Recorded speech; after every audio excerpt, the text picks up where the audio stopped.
So here's a quick test that I've done with Stream Deck, 2 Macs and Octopus software and Millumin. It's all very new to me, so I just had this up and running yesterday. I thought I'd share this with the group and see if anyone's got any suggestions and if people are doing things slightly differently.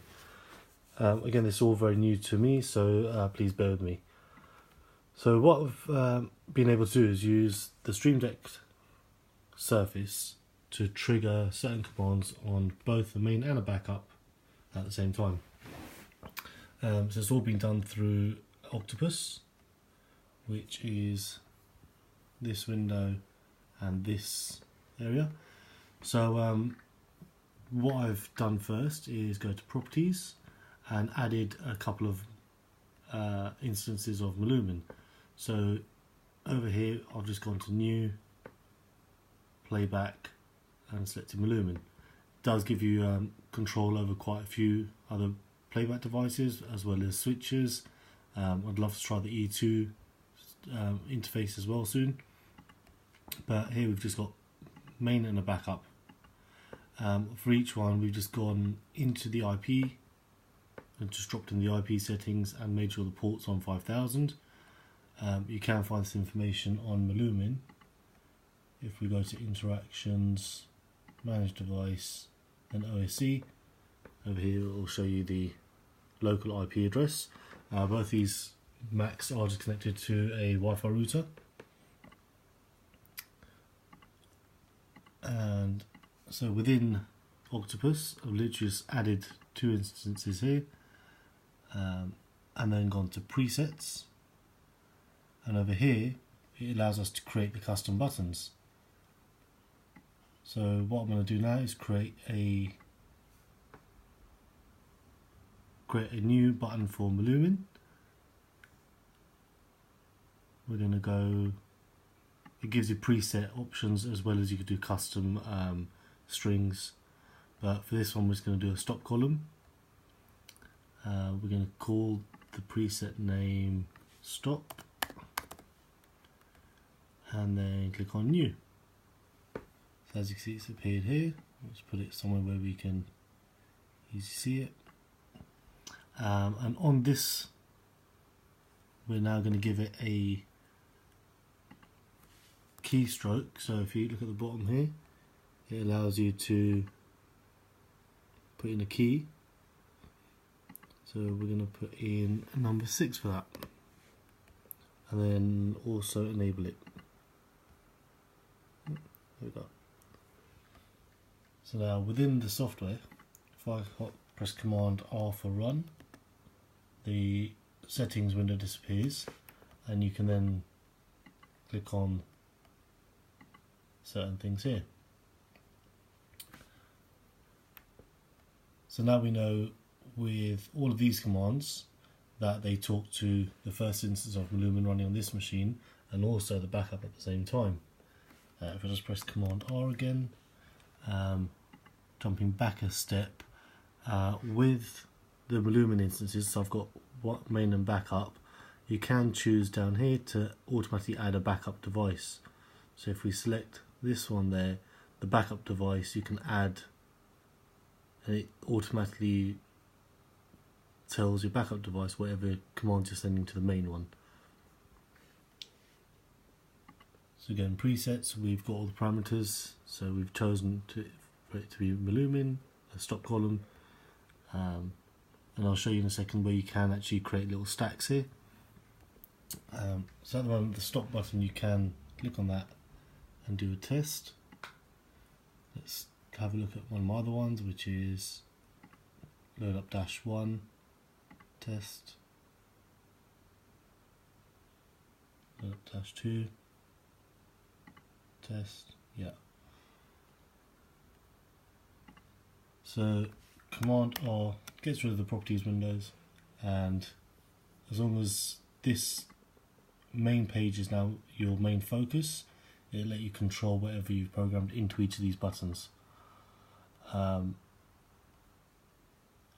I've done then is put that into the Stream Deck software, and all this is doing is basically I'm adding hotkeys So if we go down here, hotkey, and then you can assign it a key. Because I've got the icons done, I'm just going to delete this one. Just copy an existing one and tell this hotkey to be number 6.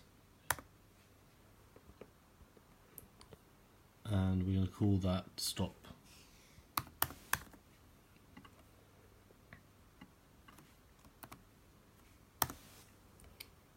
Cool. So that's now appeared on there, and it's assigned a hotkey of number 6, which you'll remember from the properties window that for the stop button that we created, we've assigned a user key of 6. So now, if I trigger a video and then press the new stop key that I've just made, it stops them on both. So I've got various buttons programmed here. So I've got a next, previous, a go to one, and then this one is launch dashboard named 1, and at the same time launch column 1. And then I've got launch dashboard called 2 and launch column 1. So here you can see, we'll do next.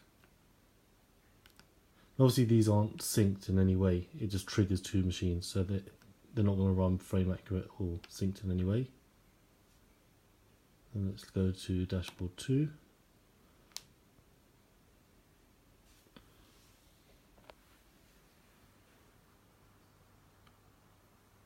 So then what I've done in Octopus is, if we look at the dashboard 1 parameters, over here we've got a select board which is named 1, and then the next queue at the same time is launch column number 1. So if we wanted to copy this, sorry that last video got cut short early, so I was going to quickly create a new button which just launches the dashboard without triggering any columns. So we've already told it to look at Millumin, select board named 1. I'm going to add that as a command. That's there. I'm going to call this dash 1 only.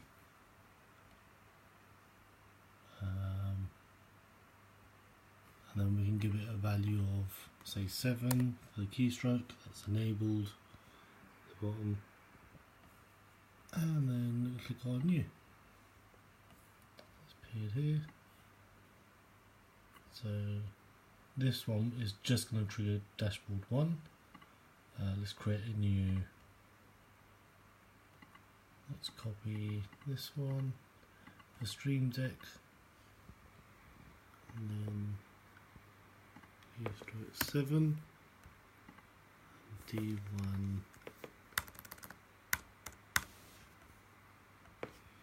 So now we've got here one that should launch dashboard 1 and trigger column 1, and one that's just going to bring up dashboard 1. So let's quickly make one for dashboard 2 so it doesn't trigger that video straight away. So make sure you're not clicking on this, otherwise it changes the properties of that. So make sure nothing's highlighted.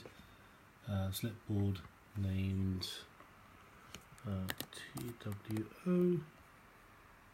Add that. That's here. You won't just about see it there.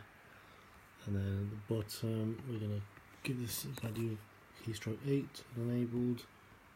I'm going to call this one dash 2 only.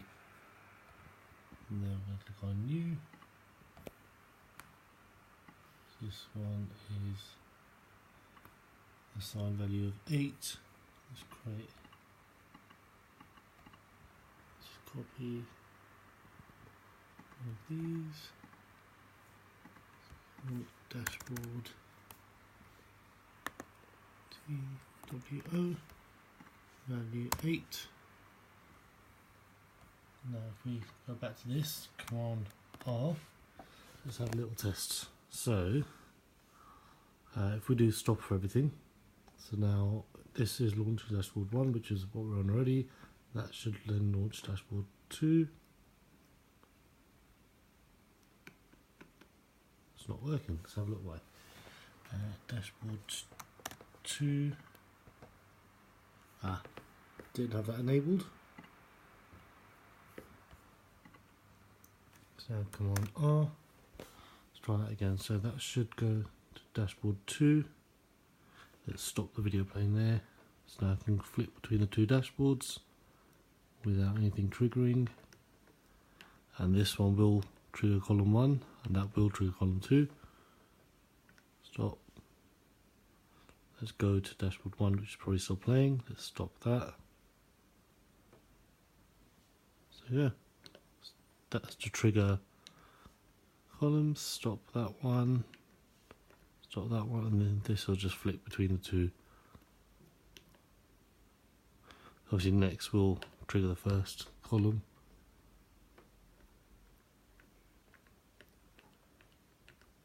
And we've got to go to number 1. So if you wanted to make that go to 3, so look, so that's this button here. So let's go into the properties for that. And here's launch column number. If we just change that to 3, and that's it. That's all you have to do. There's no saving or making that happen. So if we want to be correct, we can go to this and just call it go to 3.